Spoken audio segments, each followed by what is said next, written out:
Locks Unloaded. Hey there, Locked and Nerdy here, also Locked and Loaded. I wanted to come and make a video today about this idea that is often perpetuated in the African American community, which is that if you have dreadlocks, you are unemployable, that people will not hire you because of your hair. When you are being interviewed, it's not just about your resume, right? It's also about your appearance. And that's sad to say. Really, you should be taken purely on your merit, but unfortunately, that's not how society works. And the reason that I decided to make this video is that there was a comment on one of my recent videos where a girl or a woman, I actually don't know how old she is, told me that when she was growing up, her mother told her that she shouldn't get dreadlocks because she would never get a job that way. I think that a lot of times people don't know that it doesn't really matter to me, from my perception. It doesn't really matter what sort of hair you have, whether you have an afro, whether you have extensions, whether you have a weave. It's all about how you present yourself in an interview. And I present myself with confidence and I present myself dressed appropriately. You should be dressed correctly for the interview no matter what race you are, no matter what gender you are. There are certain requirements for what you need to wear to an interview. There are certain expectations. So you need to make sure that you're dressed for the expectations, down to your shoes. Like, even your shoes matter.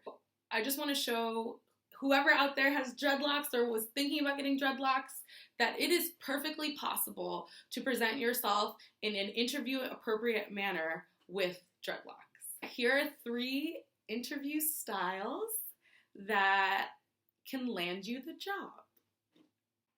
Okay, so beforehand I was just wearing leggings, a tank top, and a black sports bra that I kept on for most of it.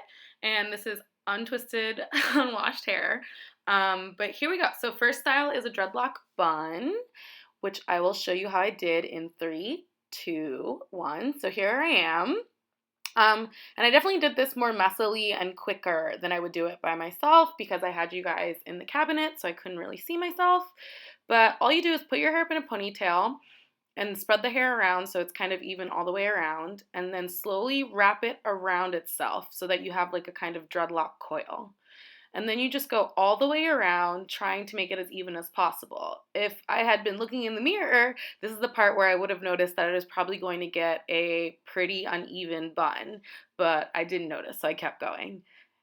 And you're just following all the way around, wrapping the hair around itself, slowly adding more hair, trying to make it even, tucking in any dreadlocks that you miss until you get to the end.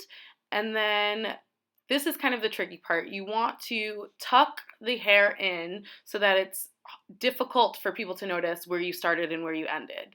I did not do a good job here. I looked in the mirror and saw that and tried to fix it. So here's a better picture of what it's supposed to look like at the end. And here is the final outfit. So this is a dress. I would say this is one of my more formal dresses. I would wear this to a pretty formal interview, usually with a jacket or a sweater on top. And always make sure when you go to an interview to bring a copy of your resume. Even if you've sent in an email copy, you want to have printed copies to give them. Here is number 2. I tried to do some magic, but it didn't work.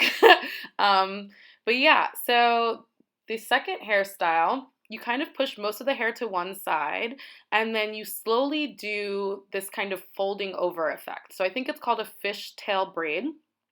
So I just do this all the way to the end, using 2 parts, slowly crossing them over on top of each other until I get basically towards the end. Then I put it into a ponytail and then tuck the end into it. Then I looked at a picture of myself, looked at an image of myself, saw that it was a mess, so I tucked it back in. So here's the final product.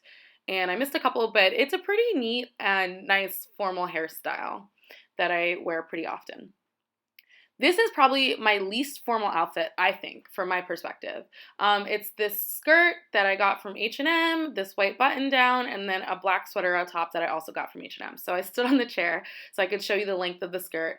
Why this is my least formal outfit, I think, is because the skirt is kind of a jersey material and it has the slit up the back. So I definitely wouldn't wear this to something so too formal. Sorry for the dancing.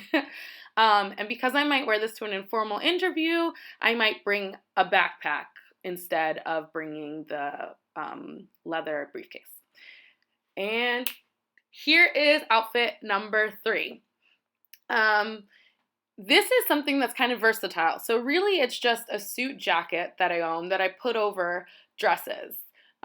This is a dress that I wore to my graduation. It's also something that I've worn out to club at night. So the dress itself is very versatile, but it's long, so it hits me at the knee, which I think is makes it appropriate for wearing to an interview. I might not wear this to the first interview, but maybe if there was like a multiple interview sort of thing, I might wear this to the second one.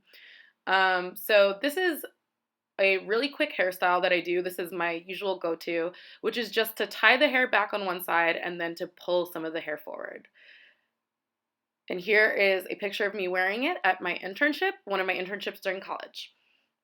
So yeah, but I just also wanted to show you that this jacket is really versatile. And if you don't own a suit jacket, you should, because you can put it over pretty much anything and it'll at least make it a little bit more formal, if not interview appropriate. So this is a black dress, something that I've worn to dinners at school, something that I've worn to funerals, but also something that you can wear to a job interview as long as you make sure you're not showing too much cleavage and too much leg.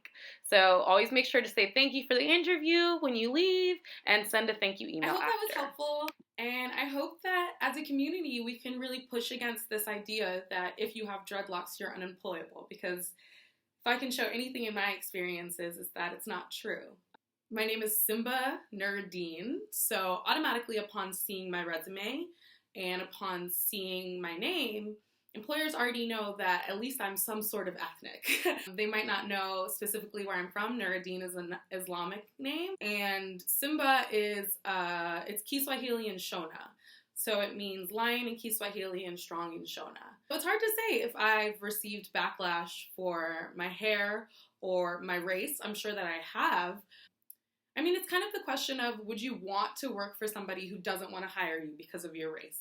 Would you want to work for somebody who doesn't want to hire you because they have certain preconceptions about what dreadlocks are? If I can show anything with my life experiences and my resume, it's that people are willing to give you jobs. And I've gotten jobs before using the same interview styles that I've shown in this video. So,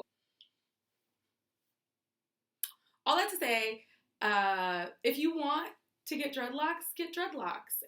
And I look forward to seeing more people with dreadlocks in the world, because dreadlocks are great. Keep it locked and nerdy, keep it locked and loaded, and love you. Bye. Locks Unloaded.